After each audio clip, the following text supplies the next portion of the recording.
السلام علیکم ورحمۃ اللہ وبرکاتہ۔ ہم نے کل اس ٹاپک پر بات کی تھی کہ ابلیس کے آسمانوں میں کیا نام تھے اور ابلیس جو ہے لوح محفوظ میں اس کا کیا نام تھا۔ اس کے علاوہ ہم نے اس ٹاپک پر بھی بات کی تھی کہ ابلیس جو ہے اس نے سجدہ کرنے سے انکار کیا اور نتیجتاً وہاں سے چلتا بنا۔ فرشتوں نے پہلی دفعہ سجدہ کیا اور دوسری دفعہ شکر کا سجدہ کی۔ جب ابلیس وہاں سے چل نکلا تو مکاشفۃ القلوب میں آتا ہے کہ اللہ تعالیٰ نے اس کی صورت کو مسخ کر دیا، یعنی اس کے چہرے کو، اس کے جسم کو بگاڑ دیا اور بگاڑ کر اس میں بہت سارے عجیب و غریب جانوروں کی خصوصیات پیدا کر کے اسے بڑا بدنما کر دیا، اسے خنزیر میں بدل دیا اور ساتھ ساتھ سر اس کا گدھے کی طرح کر دیا، سینہ اس کا بڑے اونٹ کی کوہان کی طرح کر دیا اور چہرہ اس کا بندر کی طرح کر دیا۔ آنکھیں چہرے کی لمبائی میں پھٹی پھٹی، اس کے نتنے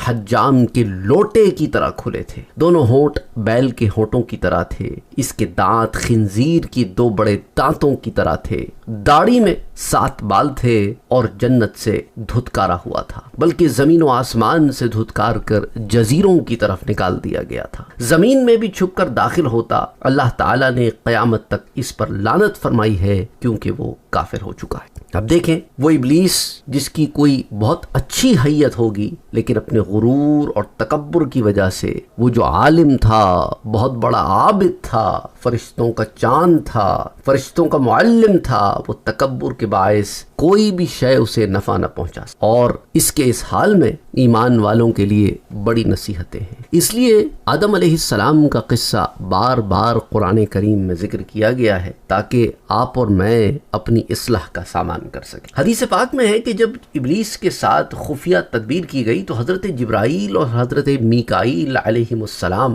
رونے لگے۔ اللہ تعالیٰ نے ان سے پوچھا کہ کیوں رو رہے ہو، حالانکہ اللہ تو سب جانتا ہے۔ عرض کرنے لگے کہ ہم تیری خفیہ تدبیر سے مامون نہیں ہیں، یعنی کہ تیری خفیہ تدبیر کسی پر بھی ہو سکتی ہے، ہم بھی اس سے امن میں نہیں ہیں۔ تو اللہ تعالیٰ نے فرمایا ہاں تم اسی طرح رہو، یعنی کہ بندگی کا تقاضا یہی ہے کہ انسان اپنے نفس کو موٹا ہونے سے بچائے اور غرور و تکبر سے بچے۔ حالانکہ فرشتے تو معصوم ہیں، ان میں نفس کا وہ ایلیمنٹ ہی نہیں ہے، اس کے باوجود اللہ نے ان سے بھی کہا کہ تم بھی اسی طرح رہو اور میری خفیہ تدبیر سے بے فکر نہ ہو جانا۔ تو بطور انسان ہمیں جن کے اندر یہ نفس موجود ہے، اس کے زیادہ حقدار ہیں کہ اس سے زیادہ احتیاط۔ Don't forget to